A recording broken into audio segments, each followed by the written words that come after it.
Question है यदि ए और बी न्यून कोण है जहां कोस ए बराबर कोस बी, तो दिखाइए कि कोण ए बराबर कोण बी। क्वेश्चन बड़ा इंटरेस्टिंग है, आपको अच्छा लगेगा इसको समझने में, इसको बनाने में बड़ा मज़ा आने वाला है। तो सबसे पहले एक ट्रायंगल ड्रॉ कर लेते हैं बेटर अंडरस्टैंडिंग के लिए। तो ये रहा हमारा एक ट्रायंगल। अब इस ट्रायंगल में जो चीज़ गिवन है, कोण ए और कोण बी दोनों न्यून कोण है, तो आपको समझना पड़ेगा कि जब इसमें आप नामकरण करेंगे इसके शीर्षों का, तो आप यदि ए यहाँ लिखते हैं तो बी यहाँ लिखना पड़ेगा। अब इस पोजीशन पर नहीं लिख सकते हो, इसलिए क्योंकि ए और बी दोनों कोण न्यून कोण पहले कंडीशन में क्वेश्चन में दिया हुआ, ये कंडीशन अप्लाई है। तो तीसरा कोण आप क्या नाम रखोगे? सी। तो सी को समकोण कहा जा सकता है। अब इस ट्रायंगल में कोण ए और कोण बी न्यून कोण तो है, साथ ही साथ में कोस ए और कोस बी दोनों बराबर है, तो हम लिख सकते हैं कोस ए बराबर कोस बी।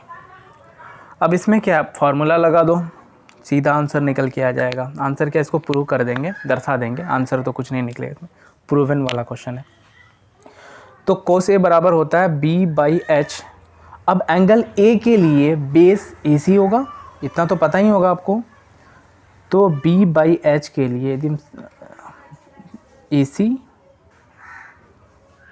और एच है कॉमनली ए बी ही होगा, सॉरी यहाँ बी लिखना भूल गया था। तो अब कोस बी की तरफ चलते हैं।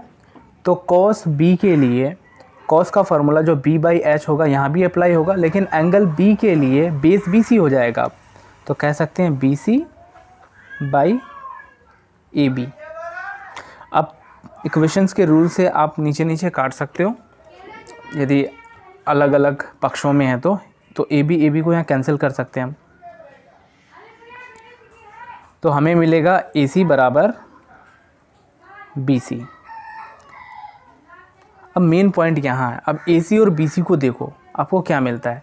ए सी बराबर बी सी है, इसका मतलब इसको थोड़ा दो लाइन से दिखा देते हैं, ये दोनों भुजा बराबर है। अब ये दो भुजा बराबर है, तो क्या हम कह सकते हैं कि त्रिभुज ए बी सी एक समकोण समद्विबाहु त्रिभुज है, क्योंकि एक कोण तो समकोण है ना। तो हम इस स्टेटमेंट को कह सकते हैं कि त्रिभुज ए बी सी एक समकोण, जाने दीजिए, सीधा लिखते हैं समद्विबाहु त्रिभुज है। अब यदि एक समद्विबाहु त्रिभुज है तो समद्विबाहु त्रिभुज के गुण से, जो समद्विबाहु त्रिभुज की दोनों भुजाएं बराबर होती है, तो उसके सम्मुख कोण भी आपस में बराबर होते हैं। अब दो भुजाएं कौन कौन बराबर है? तो जैसे कि पहले यहाँ लिख चुके हैं, ए सी और बी सी बराबर है। तो समद्विबाहु त्रिभुज के गुण से ए सी का सम्मुख कोण, तो ए सी का सम्मुख कोण कौन होगा? ये रहा आपका ए सी, और इसका सम्मुख कोण कोण बी। तो कोण बी बराबर होगा, अब बी सी का सम्मुख कोण कौन है? तो ये रहा आपका बी सी, और इसका सम्मुख कोण ए। तो कोण बी बराबर कोण ए।